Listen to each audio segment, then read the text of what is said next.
માણસો ઓછા છે કાંઈ વાંધો નહીં, મેળાઓ હોય ને ક્યારેક મેળાઓ માણસો ઓછા ને ક્યારેક વધુ હોય. ખબર નહીં ભાજપ વાળા વેસે નતાણ પાંજી. ઠીક છે, બધું હાલ્યા રાખે. પણ મારા જીવનની એક તમને એક વસ્તુ કહું, ક્યાંથી ક્યાંનો સફર આવ્યો. આવા પ્રોગ્રામમાં બોલવું ન જોઈએ, પણ બાપુ અને મહારાજ બેઠા છે એના સામે મારા દિલની વાત કરું છું કે મારો જન્મ મુંબઈમાં, ભાઈ જન્મ મુંબઈમાં, ભણ્યો મુંબઈમાં.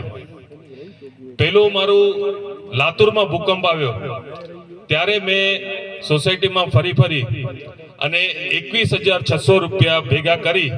આજે 93 માં આવ્યો હતો લગભગ ભૂકંપ, 93ની સાલમાં.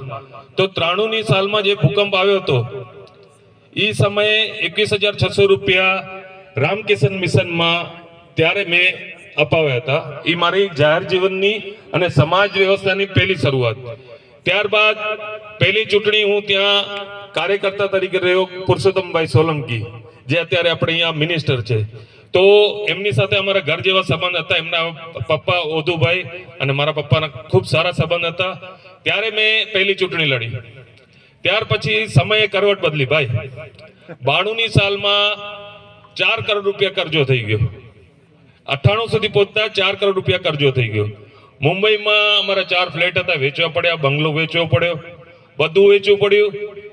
પૂરી સંસ્થા આવી ગઈ અહીંયા, ત્યાંથી મુંબઈથી આવી કચ્છમાં. કચ્છની અંદર પર અમારી સારી એવી જમીન હતી, 150-200 એકર. બધું વેચ્યા પછી ₹1.25 કરોડ રૂપિયા કરજો રહી ગયો. ત્યારબાદ એક સ્કીમ બનાવી સમુદ્ર મંથન કરીને, પછી એમાંથી અમૃત નીકળ્યું, કોકને ઝેર મળ્યું. આ બધા છે, જીવરાજભાઈ ને બધા હતા, અમરસિંહભાઈ ને બધા. પણ એ સમુદ્ર મંથનની સ્કીમ માંથી ₹1.25 કરોડ રૂપિયા કરજો ભાઈ. એ સમયે 2004ની વાત કરું ત્યારે ₹1.25 કરોડ રૂપિયા આપણે કરજો ચૂક્યો. ત્યાર પછી ધીરે ધીરે 2 લાખ રૂપિયા કાઢ્યા. રિદ્ધિ સિદ્ધિ નામની કંપની બની. એમાં અમારા માનનીય ધારાસભ્ય શ્રી